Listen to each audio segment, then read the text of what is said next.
say it does not require all this salt certification. But the butter is an indicator that it needs, that it's coming from kosher milk. Those that are stringent and say that you need to have Chalav Yisroel certification even on butter say that the concern is that the non-Jew perhaps milk the milk with the intention of drinking it as fluid milk.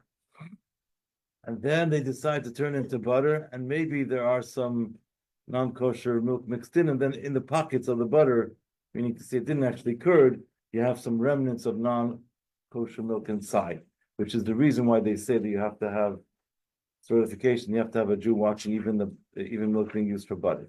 But the other opinion that's lenient says, no, if the non-Jew is milking it specifically turns to butter, there's no incentive for them to mix into any non-kosher milk because it will not turn into butter. And now I have to tell you a story. I'll get the question in a moment, but you figured it out by now. I love stories. So I heard from one of my neighbors, who was older than me. He says when he was a counselor in the Gan Yisrael camp, I think it was in Swan Lake. It must have been like in the 1960s, perhaps like the late 60s. He says everybody ate butter that was not Chalav Yisroel, regular pure butter, because the butter was pure then on this basis. And he says, in fact, he told me the following story. He said he was traveling to New York, to the city, and the Rav, who was the Rav of Lubavitch then, Zalman Devarkin, said to him, asked him to buy something. If he's coming to Crown Heights, or to come to the city, he said to get butter for his wife. Butter. And he said to him, Ziot Lieb the Breakstone. She likes the Breakstone brand, which was the regular brand. So it was pure butter. That's what everybody ate then.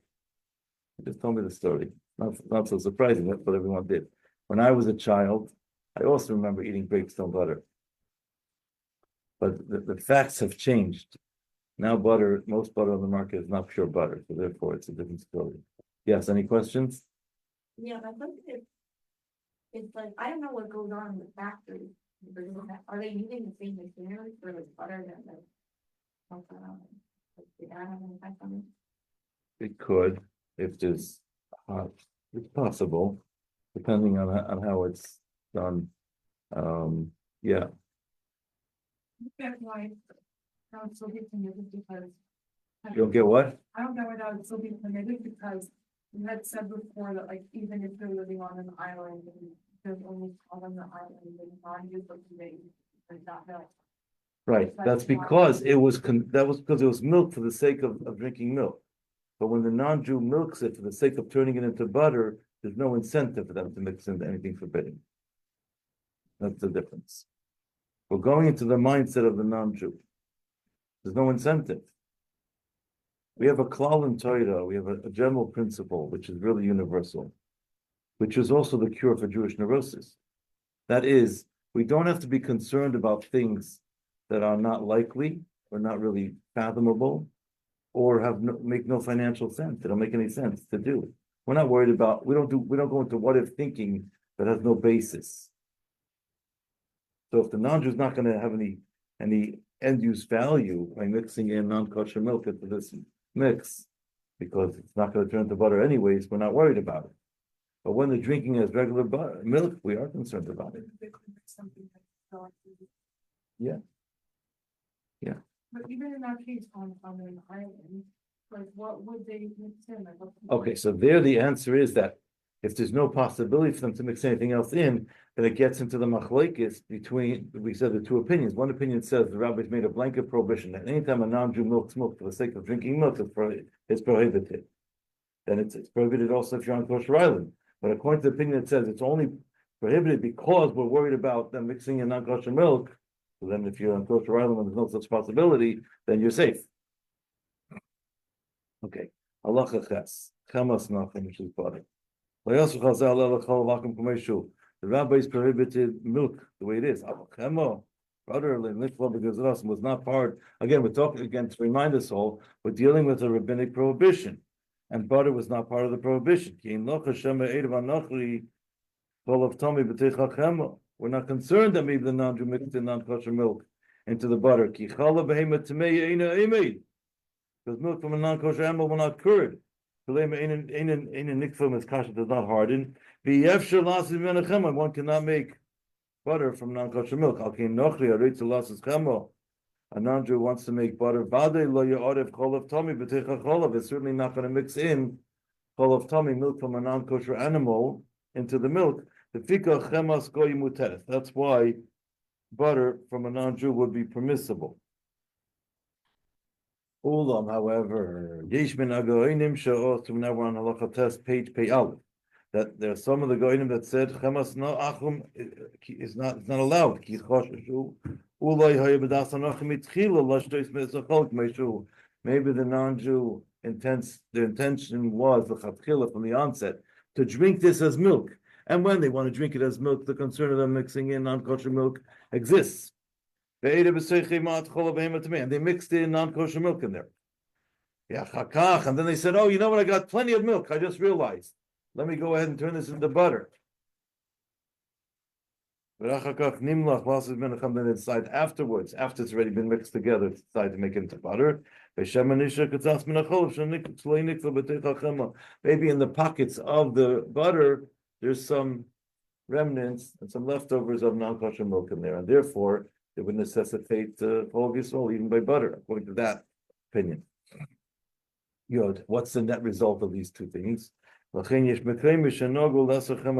places that prohibited butter from a non-Jew. There are places that were permitted it. Back in, like I said, in the 50s and the 60s, they didn't have Chalav Yisroel butter. It didn't exist. Later on, it came on the market. So obviously everybody was lenient in those days because they didn't have a choice. And there was a basis for the leniency. Mashma from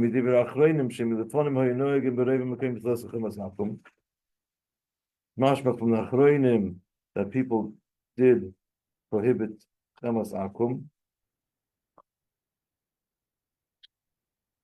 But in a place where there is no specific custom, one's allowed to have it.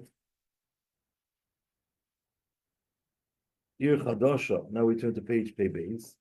Jain Lamina Kavua, and a new city, like an area that don't have a set custom in Rav Hanashal, with most of its inhabitants. They come from a place where they prohibit chamas akum. Then it has the halachic status of a place that had the custom to prohibit it.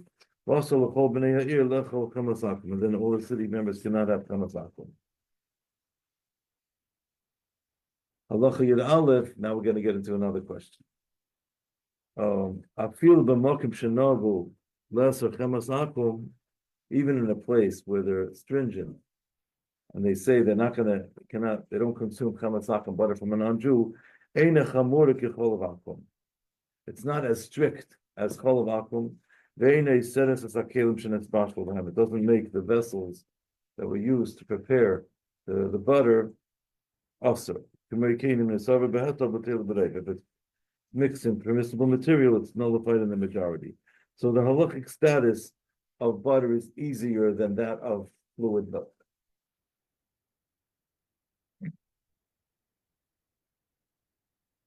But it comes halacha Yud Beis and says today's situation is different. Oh well. Till now we're like, oh, this sounds great. And there's Naneinu, Shema Arvim. I already said this before. In today's day and age, that they mix in B'tech Chemo into the butter, Chamar Macherim, other ingredients, such as whey. So therefore, there's no way to drink pure butter anymore, right? Okay, I have to say. What? Whey is a byproduct of the cheese making process. It's really like it's cooked water from the cheese. Has a lot of protein in it. Maybe they put in forbidden material. They can put in non-kosher whey. I'll explain to you how whey can become non-kosher in a minute. Even places where they would ordinarily be lenient on butter from a non-Jew, you have to make sure that there's no forbidden mixture. Let me explain how this works. When you make cheese, hard cheese has to be Gvinas Yisrael. That's going to be our next subject. To be kosher, a Jew has to put in the rennet, because they cannot cure it on its own. A soft cheese, there are different opinions about soft cheeses. If they can cure it on its own, some are lenient and say a Jew does not have to put in the rennet. Some are still strict. Now, when it comes to making a hard cheese, the cooked water has lots of protein in it. And they what they do is they dry that water, they like evaporate the liquid content of it, and then you're left with it's called whey protein. And that can be used in dog food to add the protein boost. It can go into cookies. And what happened was, I'll tell you a little bit interesting piece of history. Necessity is the mother of invention. It used to be that you were allowed to dump the whey cooked water down the sewer. So okay, the cheese manufacturer, they made cheese and stretched it, they packaged it, and they have all this whey water down the sewer. And then came people screaming, pollution, pollution, pollution. Can't do that. And then they passed all kinds of laws, and they said, okay, so they can't do that. And they made these manufacturers treat the whey water, and they couldn't dump it. So instead of dumping it, they figured out they found a way. They took the water, they evaporate the liquid content of it, they dry it, and now they have what they call whey protein. The whey protein gets put into these huge, like 50-pound bags, and then they sell it. Now, because it's a byproduct, it's not the primary thing they're trying to do. They're making cheese. It's a byproduct, so it's sold for it becomes a cheap protein now on the market. Suddenly, all kinds of cookies that used to be powder became dairy because the cookie gives you protein, can make you healthy. You know, they can advertise all kinds of things, and it makes its way into all kinds of food. So a lot of foods that used to be powder became dairy because of that. Thanks to those people that are lobbyists. See, lobbyists, they can actually affect things in the world. And then you can also have other things, like it can make its way into all kinds of things, even to dog food, which gets into questions about the Chalav, right? The whey protein. Okay. Now, any questions? So we learned earlier that if it has whey protein and only has fowl, chicken, you're allowed to have that. You're allowed to have benefit from basar b'chalav d'Rabbanan. But if it had actual meat in there, and it was shechted meat, kosher meat, which is unlikely, by the way, it's too expensive. Had kosher meat and milk, it's forbidden to have any benefit. You can't give it to the dog. If it had non-shechted meat, it's called basar nevela, kosher species meat, but not shechted, machloikis. Better to be machmeda.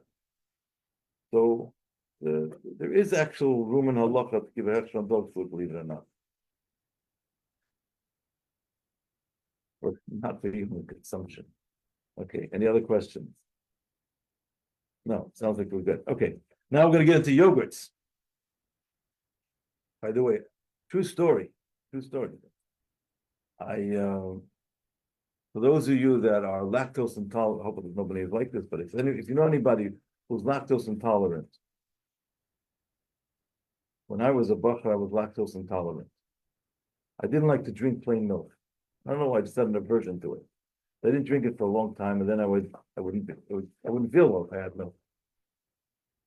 So I bought myself those Lebens, those Israeli Lebens, a strawberry one.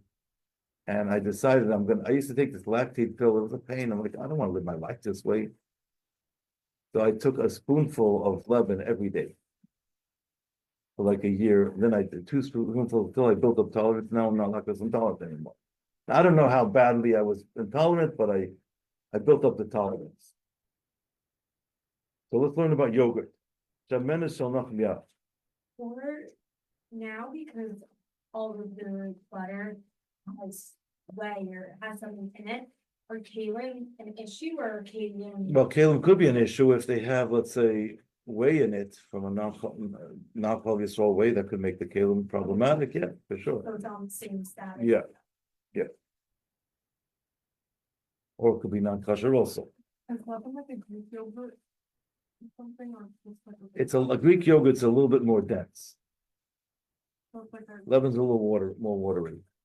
Like, okay. So shamenes shel nachem. Shamenes refers to the cream. Yesh leistapik ba indina kechemo, like a yogurt of men umimela ein ba'isachol vakum. Does have the same din as butter, and therefore wouldn't have a problem with chol vakum. Maybe it has the same din as milk, and it's also. The Paskim deliberating to discuss this matter. That's referring to the heavy cream.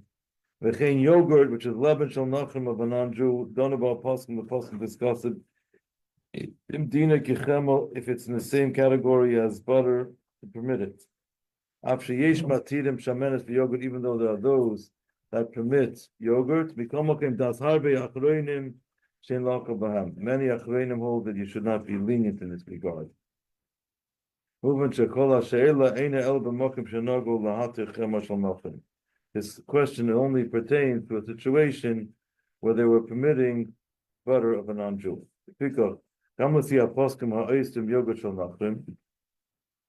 Even according to the opinions that say you're not allowed to have yogurt from a non-Jew, some say you could take kosher milk and take non-kosher yogurt to make yogurt. In other words, we're talking about the culture now, the starter culture, known as the starter culture. How does that work? Even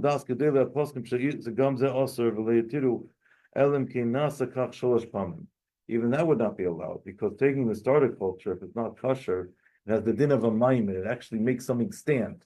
You're taking a liquid and now you're turning it into a hard substance, like a jello or like bless you, into a firm substance. So you can, its effect is lingering. You cannot say it's nullified. So you have to actually do so 3 times. You take milk from a yogurt from a non-kosher yogurt. And you take from this yogurt, take more milk and make another milk from that, meaning another yogurt from that. And from the yogurt, the third yogurt, you make another, put on a third thing of milk, and the fourth yogurt becomes permissible tea, which means you have to actually, to be able to make kosher starter, you need to do something 3 times, and then the 4th time becomes permissible afterwards. So actually, it's interesting because the halachic authorities say there's no yichus when it comes to these cultures. That's how they started kosher culture. That's how they were able to make kosher yogurts in the market. They took starter culture, and then they made a product from that using kosher milk, and then they took that and made another product from that. And they took that and made another product from that, and then the 4th product is already considered permissible material. You're saying that the starter culture was like an inherent trait? What? Came from non-kosher source, non-certified source. Yeah, there was no, like the Jewish community when Shadim started, there wasn't like a genealogy of, hey, this is kosher starter culture that came from the generation. They made kosher culture through the process we just described. So does it really feel like it needs to be like a certain amount, like it gets nullified? The amount is nullified regardless, because you just need a tiny bit. But the issue is that you have the fact that it's a davar hamayim. It actually makes it stand. That's why you have to go through that process. Now halacha yadala gets into milk powder. Let me just explain this a little bit by saying the times when the rabbis made this prohibition, in the Gemara and Avodah Zarah, there was no such thing as milk powder. It didn't exist. Milk powder is a modern invention. And again, why they make milk powder? Fluid milk has a shelf life of about 2 weeks. You go to the store, you buy a bottle of milk that says, I don't know, you look at the date, 2 weeks out before it starts to spoil. Powdered milk gives you a 2-year shelf life. So the functionality of powdered milk is so much greater than fluid milk, because you don't have to refrigerate it. You could put it on the shelf, go to sleep for a year, hibernate, and come back and still use it. So therefore, a lot of manufacturers prefer to use powdered milk, because when you're in the manufacturing industry, you have a lot of flexibility and you can use it. You don't have to refrigerate it. It's just so much easier to handle. Now, how does halacha view powdered milk? Powdered milk did not exist at the times of Chazal. So there was a halachic authority. His name was Harav Tzvi Pesach Frank. He was a rav in Yerushalayim, Eretz Yisrael. I think it was in Yerushalayim. And he said that powdered milk is not part of the prohibition of cholav akum. The Torah Levar, obviously you have to make sure there's no forbidden ingredients in the mixture. But there are those that disagree with him and say it's still prohibited. And what's interesting is a lot of manufactured dairy products have powdered milk in them. For example, candy bars. Let's say you have a dairy candy, a chocolate bar. It's going to have milk powder in there. So in Eretz Yisrael, at least for a very long time, they didn't allow cholav akum into the country. But they allowed avkas cholav nachri, which means non-cholav Yisrael milk coming from milk powder, based on this heter. So they will look at the ingredients before the Rabbanot would approve anything coming to the country. Because avkas cholav nachri, they would allow it. So it's the milk powder based on this heter. When I see Pesach Frank was a Rav in Yerushalayim, Eretz Yisrael, I believe. Um, I don't know for sure what's going on, but at least this was the system back then. But a lot of people don't agree with this method also. I'm just saying there are some Yidden that won't drink Chalav Akum fluid milk, but they'll have powdered milk on this basis. And you even have some products that are certified just to make life interesting and confusing that are Pas Yisroel, but Afkas Chalav Nachli. You can have, let's say, a wafer candy bar. The wafer is Pas Yisroel, but the milk is Afkas Chalav Nachli. It's not Chalav Yisroel milk powder. Apply to like baby formula. So you have to be very careful when you read the labels of a product. Possibly. In Eretz Yisrael. Yes. Yes. Yes. You have to be very careful. Okay, Tezvav. There are other things that are made from dairy. We're talking about dairy ingredients, dairy byproduct, or dairy ingredients that come from dairy. They have the issue of cholav akum. They can even have gvinas akum. You have lactose, which is milk sugar. In countries where they have a huge amount of cows, such as New Zealand, they'll use lactose to make vodka. You can have dairy vodka. I was in a vodka plant that made vodka from whey, and it was dairy. Here? It was actually in upstate New York. It's not so common, but it's possible. Whey, which is cooked water from the cheese making process, and casein, it's protein. Caseinates. You should check ingredients to see if it has any of these things. Lactose is also used in some medicines as well. Okay, thus concludes the halachas of cholav akum. And the next subject is going to get into gvinas akum, which refers to cheese. Yes. I want to share that one a few years ago. I was at Trader Joe's and it's like it was dairy free cheese. And I picked it up and I was like, oh, this really melts like real cheese. And I looked at the ingredients and it had like whey, and whatever. So it ended up not being in performance or whatever. Right. And then I checked those like the feature. It was very interesting because it's like marketed one way on the front, but then written down like after the other. Yeah. The second thing I wanted to ask was about the baby formula. A lot of baby formula has like non-polysoy whey in there. Could have non-polysoy whey also. They will have proteins in there often. So like with this method you described, the milk powder, would baby formula fall under that? If it's milk powder, yes, it would be that basis as well. But what if that's not? You said You can have other dairy ingredients in there. what? You can have whey in there. You can have lactose. I don't know. You can have a lot of things in there. But a lot of times you will have milk powder, yes. Yeah. What specifically are we looking for when we're looking at the ingredients? Well, look at the hechsher, see how it's certified, and make sure it's fully spelled. But you do have some products which are known as, like, let's say, non-dairy creamer, which are certified OUD or OKD because of various reasons. Sometimes they can have alum issues. They can be dairy because of the vessel that they're cooked in, or other consideration. So what the status is on the product, you have to look what the hechsher says, not what is being advertised vis-a-vis on the branding side. Yeah. Medicine that has lactose in it, or you should try to find one that's not, but If you can't, then you take it in swallowable pill form. It's not considered to be eating.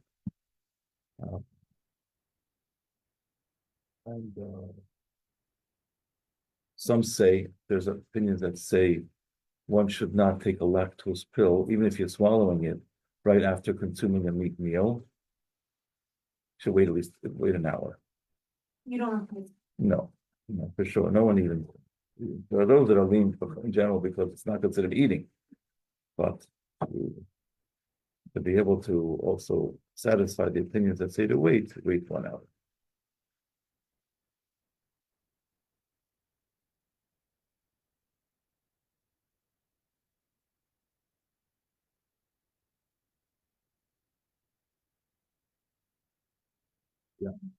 Yeah. Where's the milk powder? what's the like bottom line? Like, if you, if it's. If it's a no matter, like, not great, you should, right? We as Hasidim are stringent, we don't rely on this hefker. There are some Yidden, like Litvish Yidden, or people that come from Eretz Yisrael, that more from the Litvish communities, what some of them would be lenient in this regard, specifically by milk powder. But Hasidim are very, very strict about Holy Soul. There's also the Ruchnis, the spiritual element of Holy Soul, we consider to be very precious and have a very profound effect on the spiritual status of our souls. So it's very, very important. In fact, I had a Fabrengen this week with a good friend of mine. He was a hechsher on, he's a Rav, gives a ksherim on a lot of Holy Soul products. And I told him a bunch of stories in the Babich about Holy Soul. I said, you should know, when you're busy certifying these very reliable certifications, and when you're busy certifying these products, realize what you're doing. You're dealing with souls over here. You're handling souls. And it's very precious, precious work. Anyway. Okay. Any other questions? Yeah. Does the imperfect control apply with Positrone? We don't find, I don't think we find that same intensity. But at the same time, Hasidim are very careful about Pas Yisrael also. To do things in the best way possible, to have an elevated spiritual status of kashrus. The Rebbe writes that eating kashrus behider, the Rebbe writes in a letter, he says the Lashon, it's poil zikul hamidus. It refines our attributes, it refines our motive attributes. So it has a general effect of refining a person. But by Chalav Yisroel, I think we find an even deeper effect.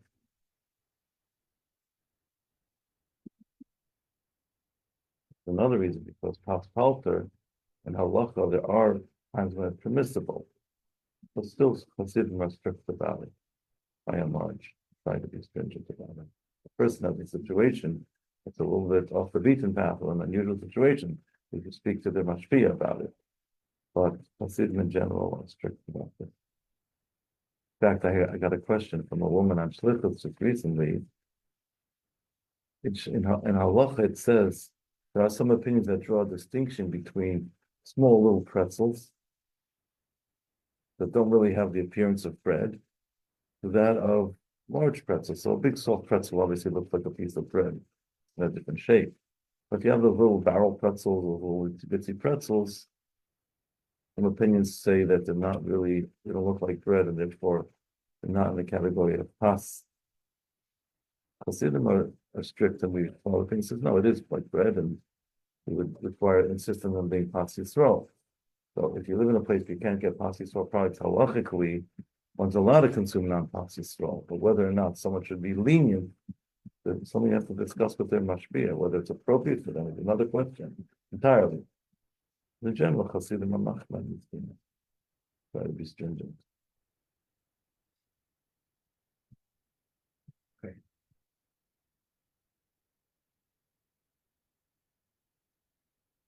Peace. Okay. Page Pehei, Perek Shishi. So page 85, the sixth Perek. We're going to learn about cheese now. Gvinas Akum. Now, by way of an introduction, to open up the subject, whenever we discuss a rabbinic prohibition, we are talking about an outline of what the rabbis prohibited. Since we're not talking about something that the Torah expressly says, it's not, you're not going to find this in a pasuk in a chumash. So when the rabbis enacted the prohibition, they were specific. They said the prohibition is based on the following things, and this is what's prohibited. By definition, when you say this is what's prohibited, other things are permissible. Just like in Shulchan Aruch, if someone is an expert and they read through the entire book of Code of Jewish Law, everything that's prohibited is written in the Code of Jewish Law. What's not written, what's not prohibited is permissible. So there's an outline. Yes, code of conduct, so to speak. So here, the rabbi said that when it comes to making cheese, we're talking about hard cheese, which could not curd on its own. You can pick your favorite cheese.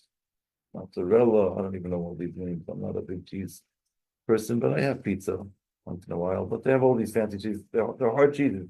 They need some rennet to go inside to activate the culture, to activate the enzymes inside the milk, and to just to create a whole tsunami effect. You watch cheese making process fascinating. The milk starts to boil, the curd, the whole big thing. It's an orchestra. And you can have a small vial of rennet, like the size of this pushka, and you can have a vat the size of this room, and it can turn this entire vat of milk into cheese. Just one little thing. Powerful, like atomic energy. So we have a very fascinating halacha, which I want to just discuss before we actually delve inside. We have a halacha that the actual rennet itself going in has to be kosher. Now one could ask a question and say, the amount of rennet going into a vat of milk the size of this room is way less than 1 in 60. It's nullified 1 in the thousands. So what are we so concerned about? Even if someone used non-kosher rennet, seemingly, it would be nullified 1 in the thousands. Comes the answer and says, no, not so fast. That's not going to work. Because we're not, the principles that govern the laws of nullification speak about certain things. In order for something to be considered nullified, its effect cannot be lingering anymore. It's no longer apparent. You don't even know what's there. It's not there anymore. But when you have something that's effect is lingering, you can't say it's nullified. For example, in this case, this piece of rennet, this vial of rennet, is now going to take this thing that was before it was a swimming pool of milk, and now it became a cheese vat. It's full of cheese. It changed the actual properties. It turned into a solid substance. So its effect is lingering. You cannot say it's nullified. On the contrary, its effect is constant. So such a thing is not nullified. The principles of nullification dictate that something can no longer be, and you cannot see its effect anymore. It's finished. It's not there anymore. Like if you have a tiny drop of milk going into much more than 60 times the chicken soup and you can't see it anymore, it would be nullified by mistake. It fell by mistake. But here, its effect is lingering. So therefore, the principles of nullification would no longer apply. And therefore, that you have to have kosher rennet. That's one law. There's another law with regards to that's the law, a general law about kashrus. But then you also have a law. The rabbi said, as a prohibition, said, in order for the hard cheese to be kosher, a Jew has to put the rennet inside. According to the Ramah, Rabbi Moshe Yisraelis, but according to the Shach, I believe it's the Shach who says that it's enough if the Jew actually just watches the rennet going in. But the Jew has to be there. So whenever possible, we have the Jew actually putting the rennet in by pressing the button and sending it down, electronic, whatever. There's different ways to do that. Or if it's Shabbos and the Jew cannot put rennet inside milk because it's an act of a building, he watches the rennet go in. We also arrange for the Jew to buy the rennet because that makes it, that's an important function also with regards to these laws. Now, so when you're making non-Chalav Yisroel cheese, that means you're taking milk that's not Chalav Yisroel, but to make such cheese kosher, you have to have a mashgiach tamidi. So what you end up with is, you end up with Gvinas Yisroel, that's not Chalav Yisroel.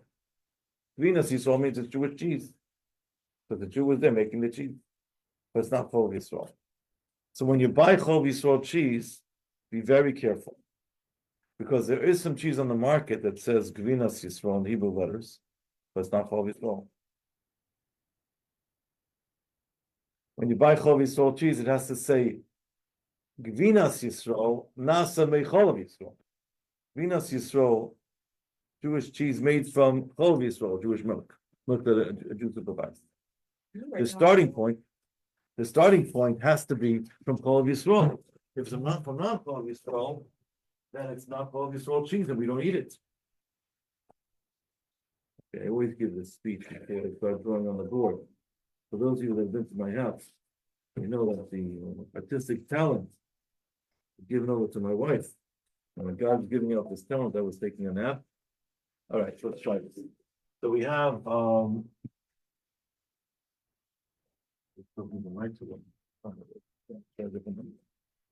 think the black ones and the. They're the best. Look at this one, okay.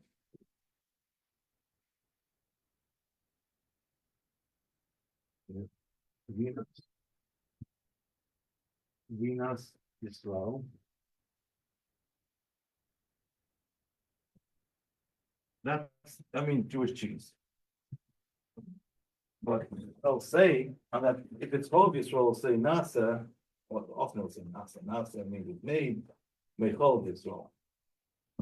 If it's Chalav Yisroel, can you assume it's Teves Yisroel? It has to be 100%, yeah.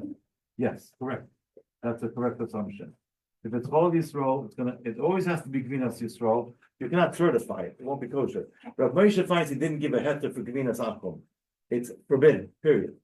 He said, non-Chalav Yisroel milk would be permissible under the circumstances he said, but when you're buying Chalav Yisroel cheese, make sure it's certified as Chalav Yisroel. Holy, not doesn't just say Gvinas Yisroel. So I believe there's a brand of cheese out there from the World Cheese Company called Migdal cheese. It's the non-Chalav Yisroel brand of their cheese. It might even say on the Gvinas Yisroel, that's not Chalav Yisroel. But the Olam brand cheese does say Chalav Yisroel on it, and it is Chalav Yisroel. So that's something to be aware of. And no one's trying to cheat anybody, but the terminology can be confusing, which is why we come to this halacha class, so that we can eat our cheese without any concern. Yeah. So you're saying the Venus Yisrael is a Jewish cheese from a Jewish company, but it's because all this foreign cheese and you can. If it says Chalav Yisrael cheese, it's for sure, it's always going to be Gvinas Yisrael. It can't be kosher otherwise. But just make sure it's Chalav Yisrael. Gvinas Yisrael means a Jew was involved in the cheese making process. Not that it was. Correct. Not necessarily. You have to verify that independently. Okay, I think we're out of time, so that was just a bit of an intro. We're up to Gvinas Yisrael, the next subject. Have a wonderful rest of the day. Mitzvah Hashem. Continue. Question for them is that, there wasn't a header for this, like if it says the Venus Yisrael, if that's forbidden and like. Does anyone know how to turn this off? Yeah. That is, oh, here it is. And,